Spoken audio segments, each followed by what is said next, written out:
You mentioned that throughout your experience with depression, there was this blackness.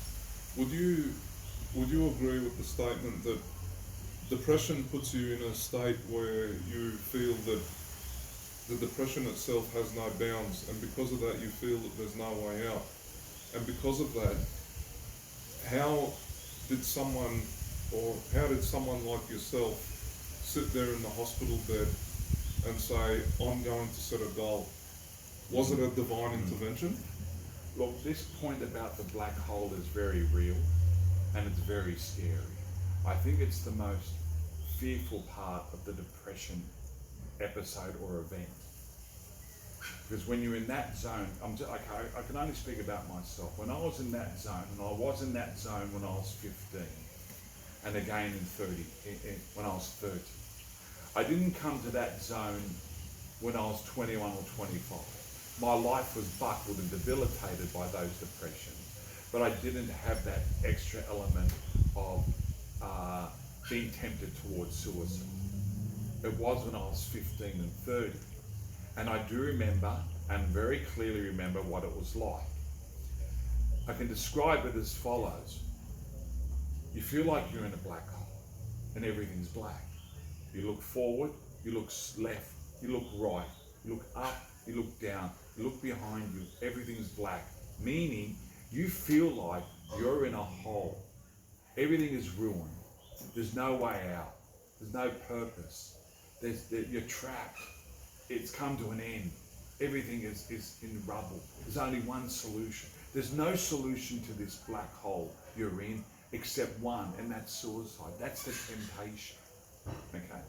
That's the scary bit. And that's what I call the moment of the lie. That's the great lie. That's the lie we need to not listen to not act upon, to ignore. Even though you feel it, even though that feeling is real, even though you could even feel that is a desirable solution, you have to ignore it. You have to say no to it. And I can say emphatically that the reasons why, the chief reason why I didn't submit to that temptation was because I was religious. I had the Catholic faith. Now, I had the Catholic faith much better at the age of 30 than I did when I was 15. But even when I was 15, I knew that the Catholic faith taught suicide was wrong. And when I was 30, I had a much clearer understanding of that, knowledge of that, and an understanding as to why that was wrong. That was the chief bar against me acting on the temptation, knowing that our faith teaches that suicide's a sin, objectively. Now, of course, when you're under these mental constraints or debilities, etc., your culpability is mitigated. All right. Now, I wasn't thinking like that when I was 15, and I don't think I was thinking like that even when I was 30. The predominant thought in my mind is that suicide is wrong. It's a sin, and if I commit suicide, I'll likely end up in hell, and I don't want to do that. We'll go from one bad situation to a worse one. So that was the chief reason why I didn't act on it. But the temptation was real. Then you ask the question, in the midst of all that blackness and darkness, how did I make the decision to seek fulfillment or purpose or meaning? When I was 15, that wasn't the first step that got me out of the black hole. It was something my mother said to me when we were leaving Westmead Hospital after a session there with the child psychologists, which did absolutely nothing for me, nothing. In fact, I got the distinct feeling from those two doctors that they thought I was a kook, that I was mad. Because a lot of what I was relating was religious based, and they didn't seem to be remotely interested in anything religious. So I left that session pretty hopeless and not wondering what could be the solution here. My mother turned around. I was sitting in the back seat, and she said something to me which struck me and was the first step to a recovery. I don't know where I got the strength from or the ability to be consistent in that recovery and not to backslide or not to retrograde when in that event. I think really it was God. I can only say it was God who helped me at that time through the words of my mother to feel strengthened again to fight what I had and to slowly climb out of it. I think it was different when I was 30. When I was 30, everything had to collapse. Everything had to fall apart. Because you wanted it to? No, because God wanted it to, I look back in hindsight. Because what I mean by everything had to collapse, my own plans for my own life. All right? Now, I got the job at St. Sharbles in late 1989. And when I arrived there and I began working there, I loved it. I loved it like you wouldn't believe.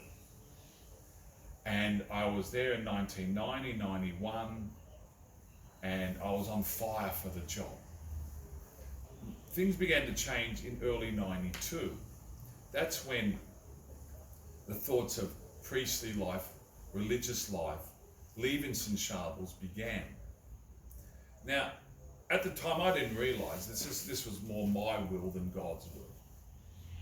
And over the next 2 years, I was tinkering with my own thoughts, my own plans, my own will. And in reality, in hindsight, what I realised, soon enough, but what I know now with a lot of conviction, is that depression was the road through which God opened to frustrate my own will and my own plans, and to restore as a priority in my life God's will and His plans for me. In other words, God allowed me to fall into depression so that all my plans for myself would fall apart. And I had to. I was so strong-willed in my own plans, and it was all really my own pride, in essence, that God wanted to buckle that and break it and make it fall to pieces and then rebuild back at St. Sharbles and to stay at St. Sharbles at the time, and in the bigger picture to stay in education. Okay, being a priest is wonderful. Being a religious is wonderful. Being a religious who's a priest is the pinnacle for me as an ideal.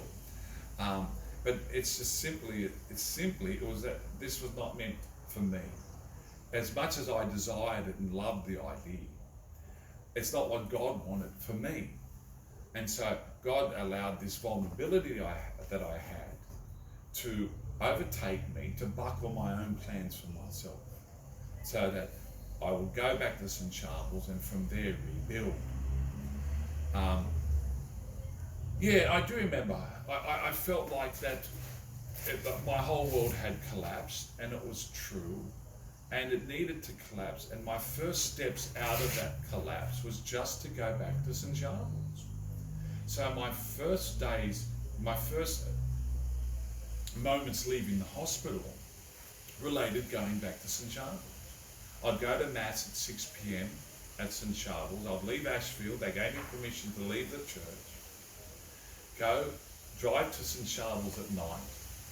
Go to Mass, receive communion, and afterwards I'll see that one of the lights were on in the school, and the new AP was there working away. And I got to meet him. His name is Anthony. And 25 years later, I'm still working with him. And his vision for the school re-inspired me. I wanted to come back to St. Sharbles. I wanted to work at St. Sharbles again after listening to this man's vision and new ideas for the school. And then the next time I was back at St. Sharbles was for the Year 12 graduation in 1994. And after that day, I began to go back to work regularly after being off work for 6 weeks. And I remember in that term 4 of 1994, my objective, and remember, to climb out of depression, you need objectives, you need purpose. You need to aspire to something. My objective for 1994 was just to get to the end of the year without taking another day off. And I achieved that. So I'm rebuilding my prayer life, rebuilding my desire to be back at St. Sharbles. and rebuilding my work at St Charles, and looking forward to improving what I had done in the previous 5 years and building on that. So that's how I got out of that depression. God had a hand in allowing me to fall into that depression for a greater good, for a greater purpose. It wasn't pleasant to be in that space, but it's been very pleasant since I've left that space. I have no doubt now that whatever years I've got left, and only God knows how long that is, I'm going to be staying in education and doing my best to make sure that integrity and authenticity comes back to Catholic education in every teacher, in every classroom of every school that I have influence with or over. And that includes my own personal work.